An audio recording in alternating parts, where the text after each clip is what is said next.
Estamos aqui na 10ª Conferência dos Trabalhadores e Trabalhadoras em Educação, com as 3 palestrantes que abrilhantaram aqui à tarde dessa quinta-feira, fazendo avaliações sobre como o processo de mercantilização pode incidir diretamente nas políticas educacionais. Estamos aqui com a professora Eneida Chiroma, Rosa Nunes e Regina Leite Garcia.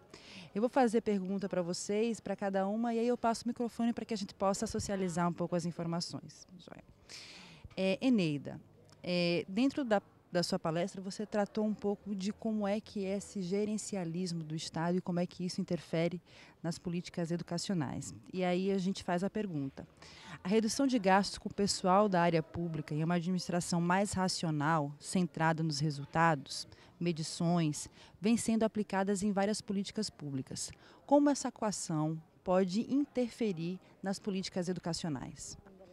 Bom, então uma das implicações da adoção dessa política para a educação, então, primeiro, redução de custos e olhar o professor como um custo. Então, a tentativa de economizar professor, né? Isso é muito grave, né? A falta de concursos públicos para permitir aquilo que nós discutimos na mesa, o tempo do estudo, o tempo da reflexão, né? Então, essa compreensão de professor como gasto ou de professor como recurso, né? Isso é uma característica ali das políticas que a gente considera perverso, né? A outra implicação dessa avaliação de desempenho, que a gente pode imaginar com essa avaliação classificadora, né? As sanções que podem ter para aqueles professores que tenham desempenhos diferentes. Por exemplo, a quebra da isonomia salarial.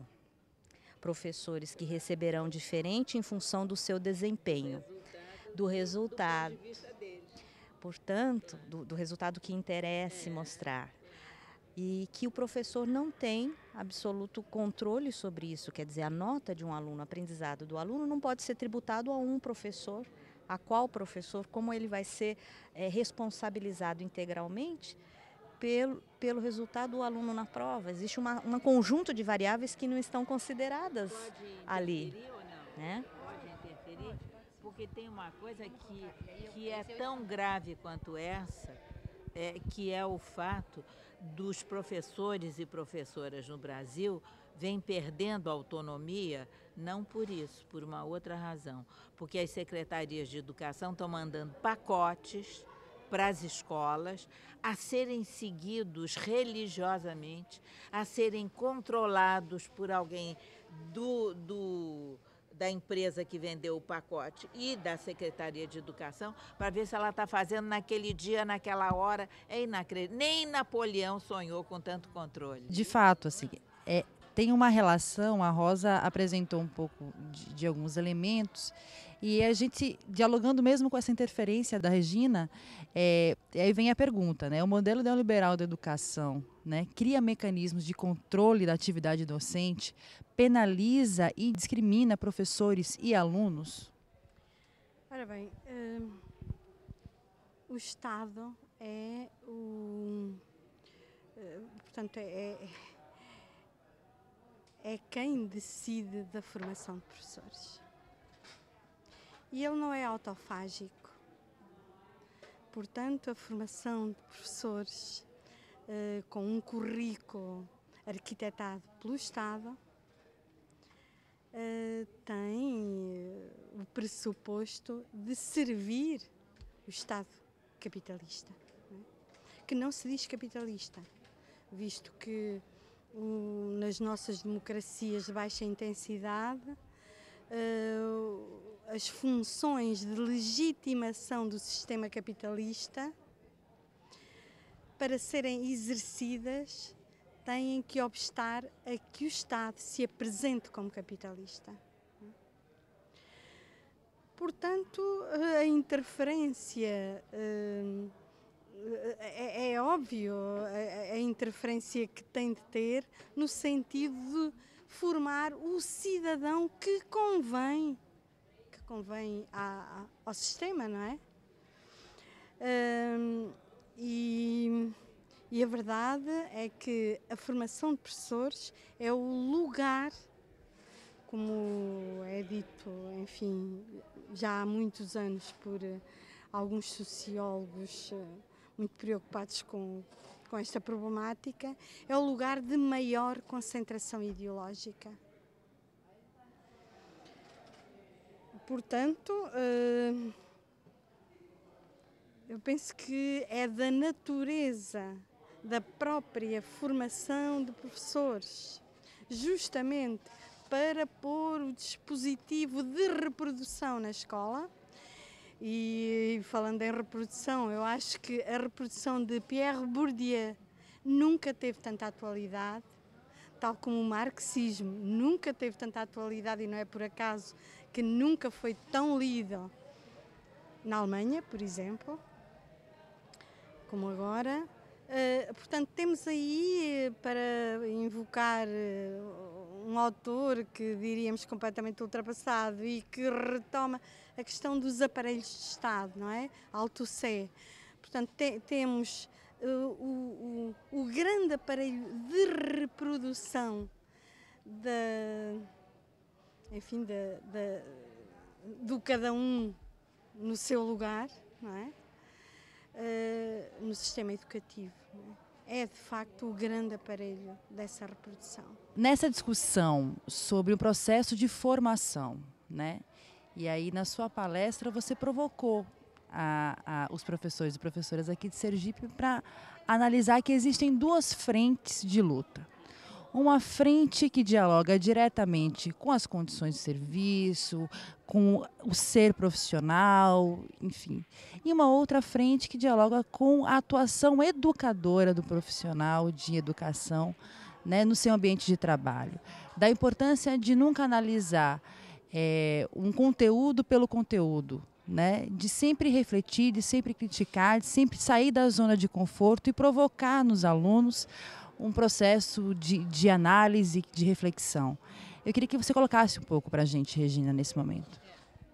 Na verdade, o que eu estava procurando dizer é que, no que se refere à ação política, sindical, política no seu sentido mais amplo, o Sintese é 10. Aliás, eu disse exatamente assim.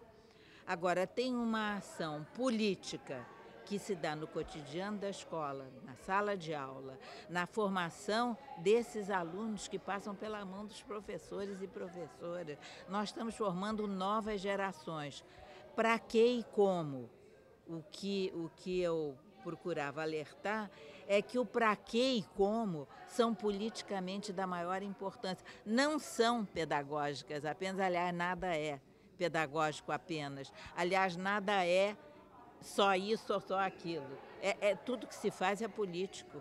Então, sobretudo professores que estão formando novas gerações, estão lidando com o conhecimento esse que às vezes não tem nenhum fundamento de verdade. O que eu procurei mostrar foi: o que se ensina na escola não é a história tal como.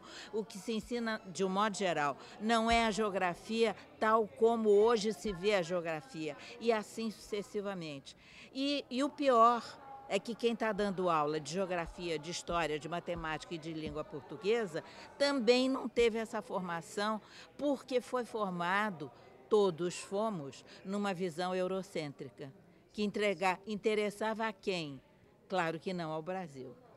Então é isso que eu quis destacar com força. Não é? Porque hoje tem um grupo forte de intelectuais latino-americanos, como tem na Índia, estudando a história da Índia, como tem na África, estudando a história da África, reestudando a história da América Latina. Acaba de sair um livro da maior importância, escrito pelo Henrique Dussel, é um catatal desse tamanho, em que ele está trazendo a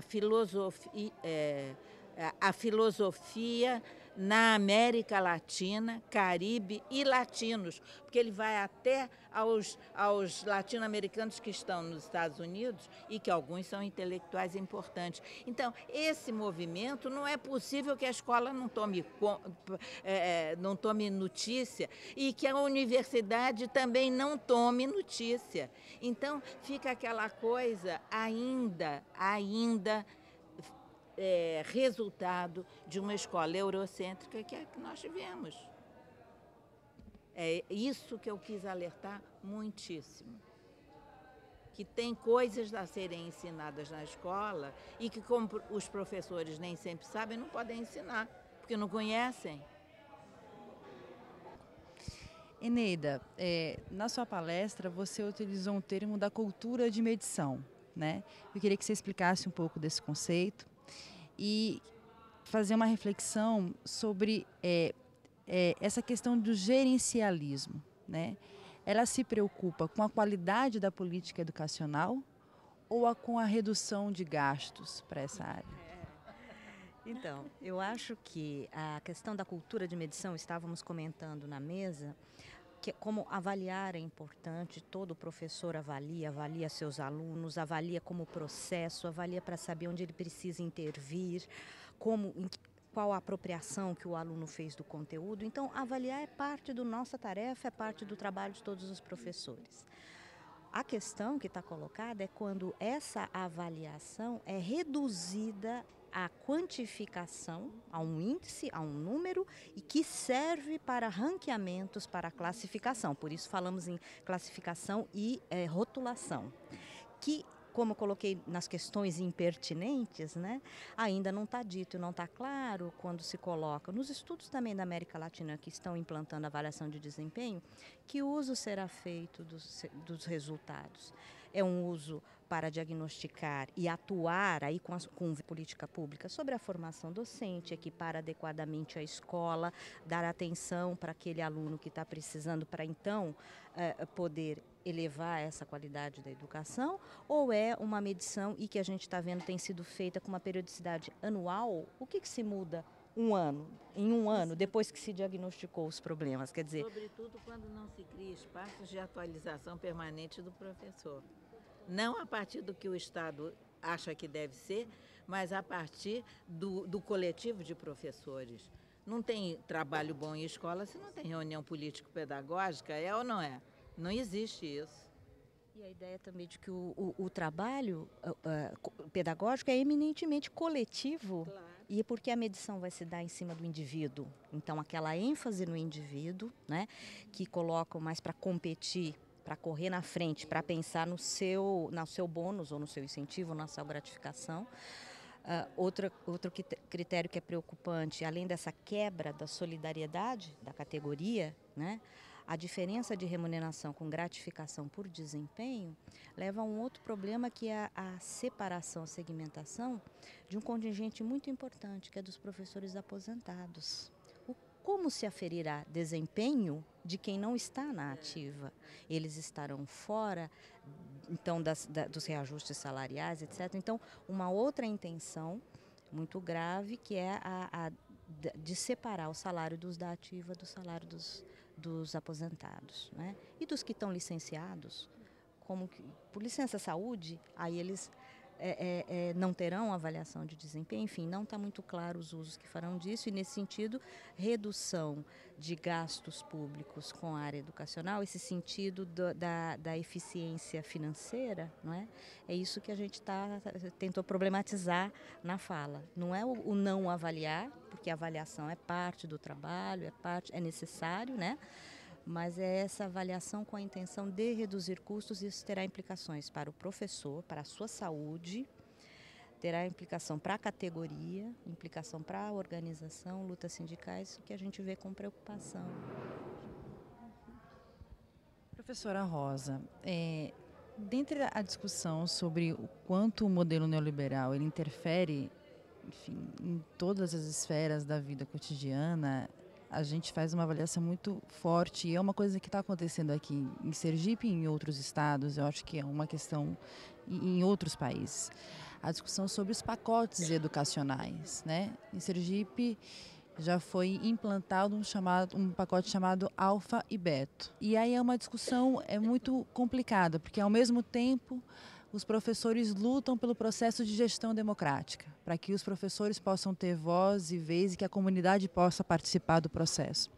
Então, nesse sentido, a mercantilização da educação, ele cria um aspecto de homogeneização do que precisa ser dito, do que precisa ser pensado, do que precisa ser refletido? Ora bem, eu tenho a desvantagem por um lado e a vantagem por outro. Tenho a desvantagem de não conhecer o contexto, não é? Isso, hoje, por exemplo, para compreender algumas coisas, aqui ainda a ideia que me deu ajuda, não é? Mas por outro lado é muito importante para a minha aprendizagem, não é? E às vezes, surpreendentemente, a ver que as coisas não são tão diferentes assim, como eu esperava, como era expectável para mim, não é? Essa questão, eu vou referir-me à questão que põe da homogeneização, não é? Isto partindo do seu princípio, que pareceu-me que esses pacotes podem ter isso como consequência. Eu penso que há aqui duas categorias que também, enfim, a analisá-las é preciso estar com muita vigilância crítica, que é a questão da diferença e a questão da desigualdade. Não é por acaso que a direita gosta de pôr as questões da diferença em cima da mesa e com isso muitas vezes branqueia a desigualdade. Porque a questão da diferença, nós somos feitos dos mesmos materiais, somos feitos da matéria das estrelas. O que acontece é que ela é variavelmente combinada de modo a dar seres singulares. Portanto, a questão da diferença é que nós somos mesmo seres singulares, não é? Até a construção do sujeito, que sabemos que é uma construção coletiva, não é? Que é uma coletiva, uma construção social, melhor dizendo, mas de qualquer maneira com aportes naquilo que parecerá, enfim, o mesmo princípio, muito diferentes, não é? E com resultados muito diferentes. Se bem que, se calhar, há coisas de uma enorme importância que, não digo que igualizam, mas que põem a questão das determinações, como é a questão da pertença de classe social, não é? Ora bem, a questão da diferença que põe aí, da homogeneização, o grande problema é que a homogeneização é feita sob um padrão, e é o padrão hegemónico.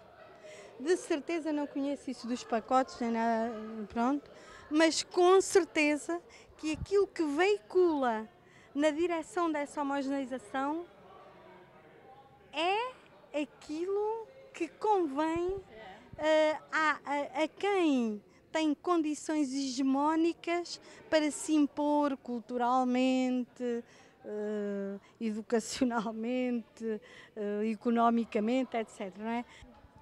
Para a gente finalizar essa rodada, que para mim foi muito produtiva, enfim. Professora Regina, esse debate que a senhora trouxe para a conferência, na perspectiva de analisar o processo de educação sobre um outro viés, né, sobre o viés de reflexão, em que os próprios professores se reinventem a partir dessa discussão. e a possibilidade da discussão dos professores enquanto trabalhadores, né, enquanto classe, essas duas frentes são um dos caminhos para um processo de transformação? Contribuem. Eu não posso dizer que é isso que vai produzir a mudança, a nova sociedade sonhada. Eu não acho. A luta é maior. Mas que, sem dúvida, é indispensável, é. Porque senão você não tem o novo homem e a nova mulher para criarem uma nova sociedade. Isso a gente já viu lá na Revolução Russa, né? Mal acabou a Revolução, os intelectuais da época se reuniram para pensar o que fazer para formar esse novo homem. Senão não tinha mudança. Fazia uma revolução e no dia seguinte, e aí? E aí? Em Cuba foi a mesma coisa, sempre foi assim. Quer dizer, a ideia de que a escola não é a escola que faz a mudança radical, mas sem a escola não tem a mudança radical, porque para no meio a revolução. E isso a gente tem que pensar. Eu acho que isso é a responsabilidade de um militante hoje no Brasil, que trabalha com educação, não é? O que trabalha com meios de comunicação, mídia, ele também tem uma função. Se a gente estivesse falando com o pessoal que trabalha nas televisões, a gente ia dizer que a Globo uniformizou o linguajar, o vestir-se, o atuar, os valores no Brasil. Eu ando pelo Brasil e vejo e fico impressionadíssima. Como as meninas se vestem todas iguais, os meninos... É a cópia, mas é igual, entende? Vamos dizer que é fake, mas é igual. Cortam o cabelo igual, se vestem igual, namoram igual. É uma coisa que está presente no Brasil. É mais fácil você dominar quando o que você fala o outro entende, do que quando você fala o outro fica na dúvida o que é isso. É grave o que acontece no mundo hoje, né?